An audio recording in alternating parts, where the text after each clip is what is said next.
Muy bien, continuamos entonces con nuestro estudio. Estamos viendo en cuanto a la santidad y bueno, dejamos a Isaías en el capítulo 5 mirando alrededor. Él miró alrededor y se dio cuenta de la cantidad de cosas que estaban mal en el pueblo y él se ponía mal por eso. Él veía la sociedad y decía, bueno, aquí hay un problema gravísimo y decía, ay de este, ay de aquel, ay del otro. Pero de repente comienza el capítulo 6 y allí en el capítulo 6 tiene una visión especial Isaías.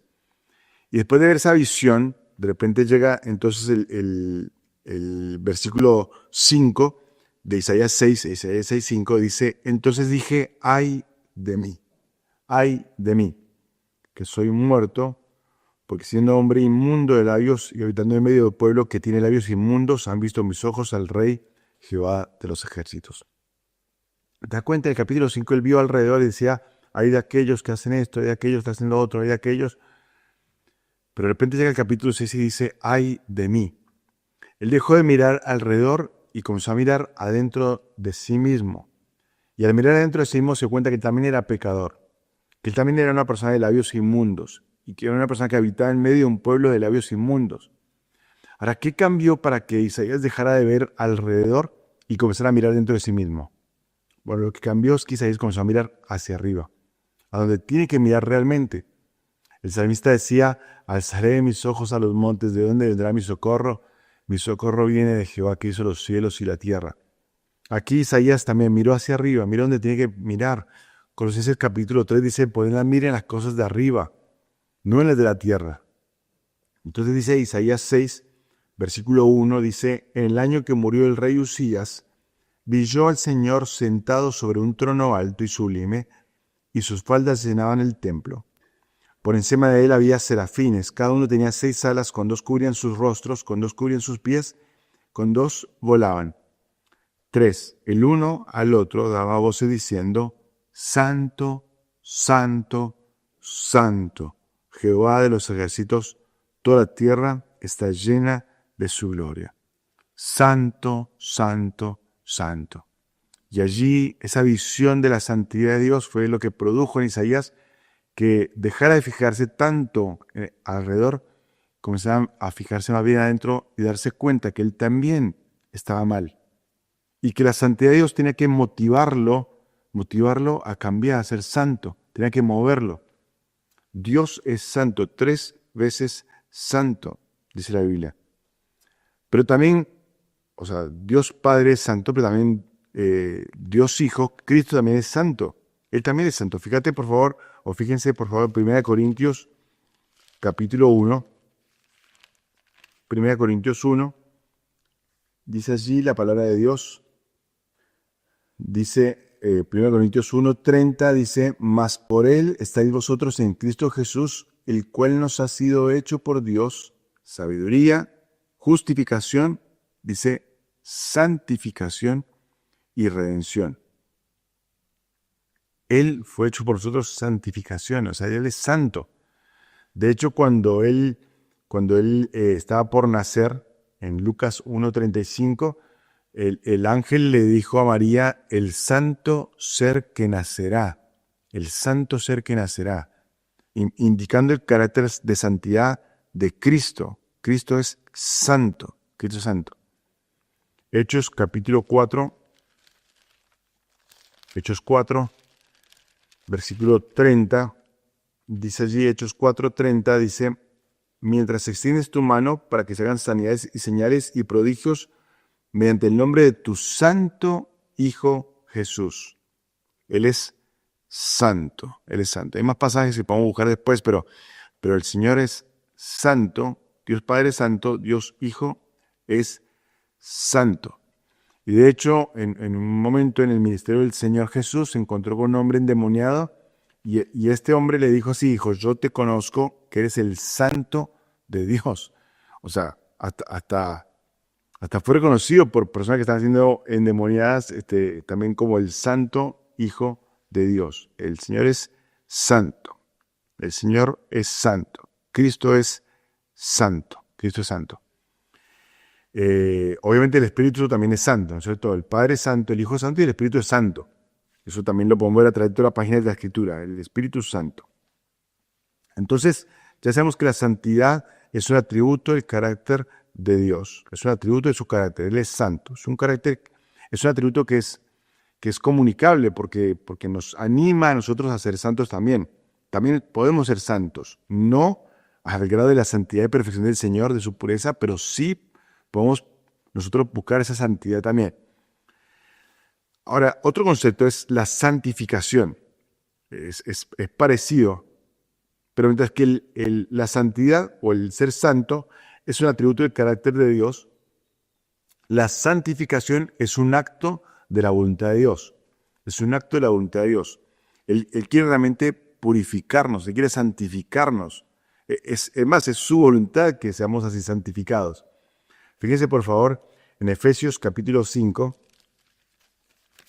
Efesios capítulo 5, dice allí el apóstol Pablo, en el versículo 26, hablando de los maridos y las mujeres y el cuadro de Cristo y la iglesia, dice, para santificarla, habiéndola purificado en el lavamiento del agua por la palabra. O sea, la santificación viene por la palabra de Dios.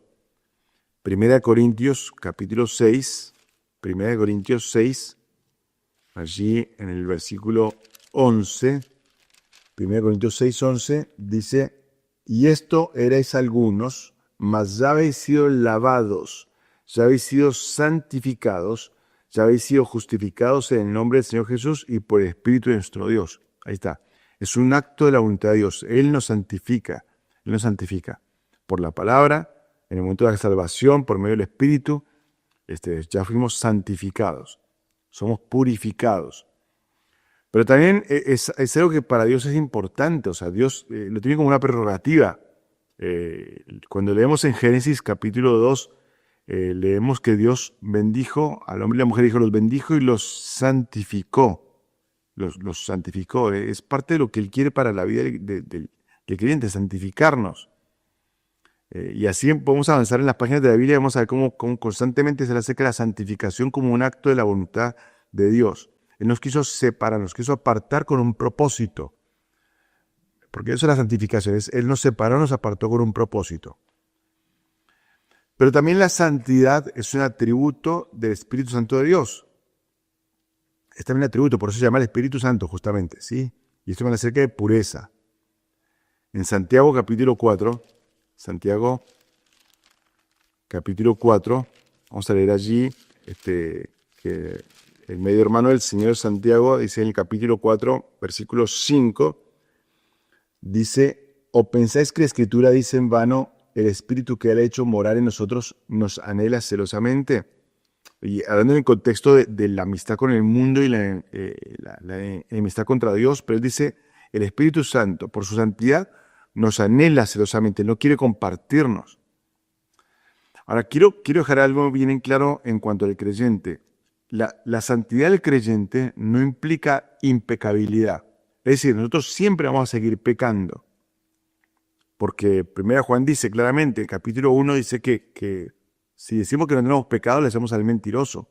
Seguimos pecando porque estamos bajo esta naturaleza pecaminosa, bajo la carne que quiere reinar sobre nosotros. Entonces, la santidad no implica impecabilidad, pero implica separación. Yo necesito separarme. ¿Por qué? Por posesión, porque le pertenezco al Señor, y por posición, porque Él me ve como santo, por el mérito de Cristo.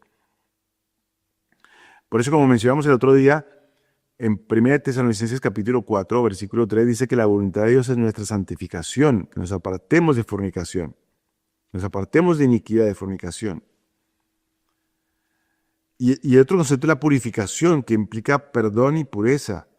O sea, cuando pecamos, entonces tenemos la posibilidad de purificarnos. ¿Cómo? A través de la confesión que ya hablamos antes. Entonces, recordamos que si confesamos nuestros pecados, Él es fiel y justo para perdonarnos y limpiarnos de toda maldad. Él nos limpia, porque Él también lo quiere hacer así. Entonces, la invitación es a limpiarnos, buscar, somos santos en posición, porque Él nos ve como santos, pero en la práctica tenemos que estar limpiándonos constantemente, confesando constantemente, porque es importante que estemos siempre buscando la santidad de Dios. Ahora, siendo un Dios que es santo, santo, santo, Él no puede cohabitar con el pecado. Y por eso el Espíritu Santo se contrista o se apaga, porque queremos cohabitar con el pecado. Entonces necesitamos entender que realmente el Señor en su carácter de perfección, Él permite que su santidad y su amor se conjuguen para poder vernos a nosotros de una manera tan especial y particular. El Padre es santo, el Hijo es santo, el Espíritu es santo, su palabra también es santa. Su palabra también es santa. Pero dice la Biblia que Él hizo de nosotros un pueblo santo, nos hizo un sacerdocio santo y también nos dio un llamamiento santo. Necesitamos constantemente pensar en esto, en el deseo de Dios es la santidad. Y nos invita a través de la consagración a poder presentarnos como un sacrificio santo delante de Él. Por eso dice en Romanos capítulo 12, versículo 1, así que hermanos, os ruego por la misericordia de Dios que presentéis vuestros cuerpos en sacrificio santo, agradable a Dios, sacrificio santo. Él nos anima a eso, y en Romanos 6 nos dice que tenemos que presentar nuestros cuerpos que antes se presentaban para el pecado, que ahora se presenten pero para el Señor, como un sacrificio santo. Y Él nos invita en Romanos 12:2 a que tenemos que transformarnos, a renovarnos a través de la palabra, renovar nuestra mente a través de la palabra. Y como dijimos en otro módulo, es algo que es reflexivo, es renovarme. Yo tengo que renovarme constantemente para poder ser ese sacrificio santo, vivo. Mi santidad debería ser la evidencia de su santidad. O sea, el hecho de que yo procure ser santo debería implicar que los demás vieran en mí algo tan diferente que dijeran, esta persona estuvo con Dios, que se nota. Así como cuando Moisés pasaba tiempo con el Señor y le tenían que poner un velo porque no podían soportar el brillo de su rostro porque se dan cuenta que había estado con el Señor. Se dan cuenta de eso. Ahora, es interesante, ¿no es cierto? Porque Pablo había sido perseguidor de la iglesia, sin embargo, él también podía considerarse o invitar a la gente a ser santo. Por más que él había tenido un tipo de conducta en el pasado, ahora podía decir, bueno, yo necesito ahora disciplinarme ahora, esa conducta que tuve en el pasado ahora tengo que disciplinarla para poder ser santo cada día. Y él decía que por la gracia de Dios tenemos que aprender a ser santos, porque somos resultados, somos un fruto de la gracia de Dios. Entonces eso también nos tiene que llevar a ser santos. Fíjense por favor en Tito, capítulo 2, dice Tito 2:11, porque la gracia de Dios se ha manifestado para salvación a todos los hombres, enseñándonos que renunciando a la impiedad y a los deseos mundanos, vivamos en este siglo sobria, justa y piadosamente, aguardando la esperanza bienaventurada de la manifestación gloriosa de nuestro gran Dios y Salvador Jesucristo. Capítulo 3, versículo 8. Palabra fiel es esta, y en estas cosas quiero que insistas con firmeza, para que los que creen en Dios procuren ocuparse en buenas obras. Estas cosas son buenas y útiles a los hombres. Necesitamos mostrar constantemente esa santidad, y se muestra también en el carácter, en la conducta, en el carácter, pero también en el testimonio. Se marca una diferencia gigante también en el testimonio. Mis queridos hermanos, es importantísimo que aprendamos a vivir una vida de santidad, marcar la diferencia constantemente. Pero también el ser santo nos ayuda como una defensa para el corazón. Fíjense por favor, Proverbios,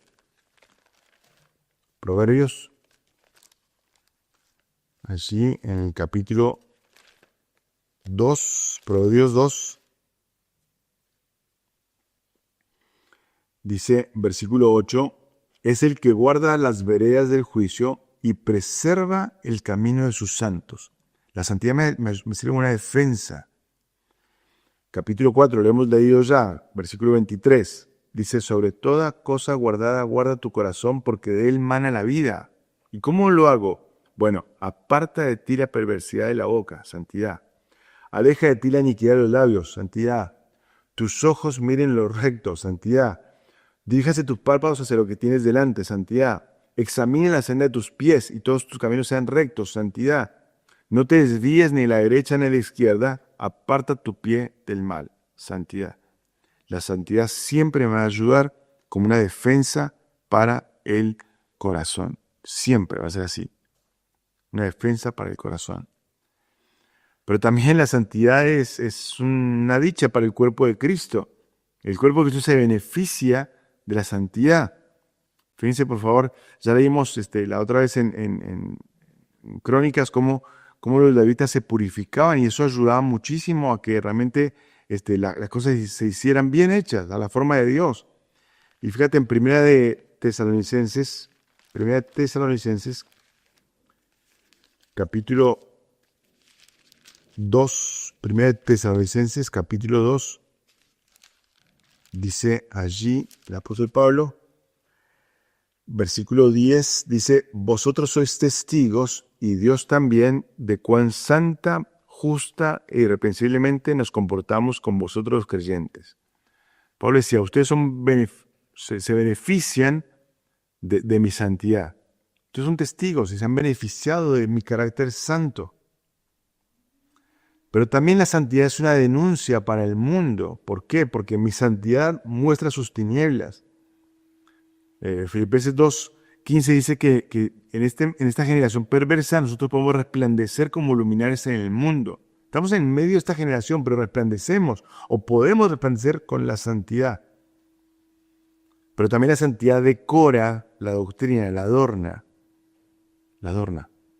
La santidad adorna la doctrina. Tito, leímos hace un ratito, pero Tito, capítulo 2, Tito 2, en el versículo 10 dice, no defraudando, sino mostrándose fieles en todo, para que en todo adornen la doctrina de Dios, nuestro Salvador. Cuando somos fieles en todo, somos santos, adornamos la doctrina. La santidad, mis queridos, es lo que somos, es nuestro carácter. Cuando el Espíritu Santo mora en nosotros, entonces entendemos cuando Pablo dijo, no os unáis en yugo desigual con los incrédulos, porque ¿qué compañerismo tiene la luz con las tinieblas? ¿Qué comunión tiene Cristo con Belial? Ninguno. Entonces, mi carácter se refleja por esa santidad, ese deseo de esa premisa de ser luz y sal como hijos de Dios. No somos simplemente saborizantes, somos preservantes en este mundo. Pero la santidad también es lo que sabemos, es el conocimiento. Eso nos habla acerca de la palabra de Dios y los principios que hemos estado estudiando. En Juan capítulo 17, el Señor dijo en el versículo 17, dijo, Padre, santifícalos en tu verdad, tu palabra es verdad. Cada vez que yo me sumerjo en la palabra, entonces entiendo más y más de que lo que Dios quiere para mi vida es que yo sea santo. Es el conocimiento que tengo de Él. Pero también es lo que decidimos, es la consecuencia. Cuando yo vivo bajo el temor de Dios, entonces entiendo de que si yo no vivo bajo el temor de Dios, voy a tener consecuencias en mi vida. Voy a tener que ser arrastrado por el pecado porque estoy viviendo una vida que está lejos de la santidad de Dios. Y por eso cuando llega la tentación, en Santiago capítulo 1 dice que el pecado es concebido. Por eso el pecado seduce, pero no sorprende.